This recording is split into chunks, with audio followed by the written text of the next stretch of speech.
সমস্ত একটা বৈঠক বসিয়ে একটা বৈঠক বসে চোখটা কোন পর্যন্ত আঁকা যায় আমরা এটা একটা সিদ্ধান্ত নেব। আচ্ছা ঠিক আছে স্যার, তাহলে আমরা যাই, আমার চাচা তাহলে বাড়িতে যাই, আমরা সকাল 9টার সময় আমরা এই চাচাকে নিয়ে এসে এখানে উপস্থিত হব। আচ্ছা ঠিক আছে, আপনি যান। পরে 9টার সময় গেছি, তারপর ধাম মেডিকেল যা পৌঁছেছি 3 তলার উপরে। মেয়েকে ডাক্তার আমার ঘিরে নিল, দেখেন আর বলবো স্যার এটা তো আলসার আছে, এটা আমি চোখ দেখছি আলসার হয়েছে, এখন কি করা যাবে বলো? স্যার এটা অপারেশন করতে হবে। হ্যাঁ তাড়াতাড়ি করো, সময় নেই, তাড়াতাড়ি করো।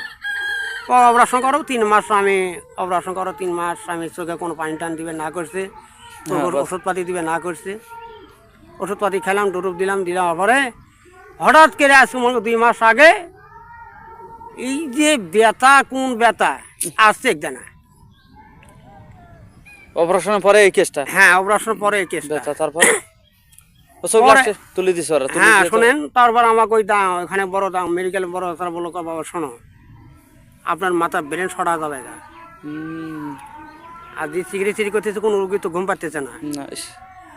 পরে ওইখানে জায়গাটা মুরব্বী আসলে, মুরব্বীটি ওর ছেলে একটা ডাক্তার, ওই মুরব্বীটা বড় ডাক্তার গাল ফেললো যে আপনাকে কি সরকারে কি বেতন দেয় না, এই রুগীটা কান্দাকাটি করতেছে আর চিকিৎসা করতেছে, এটা কোনো ব্যবস্থা নাই, এই ব্যথার কোনো ওষুধ নাই। পরে পায়খানা দরজার মধ্যে আজকে দিনে 3 দিন আসছিলাম, আজকে দিনে 6 টাকা ট্যাবলেট গেছে আমার, তাও ব্যথা চেক দেয় না। যখন দেয় এখন ভালো, যখন শেষ হওয়ার জায়গা আর কল্যাণ দেয় না। পরে বাবা এখানে করা কিছু না, আপনার চোখ আরো আছে, ঘটনা আরো আছে না?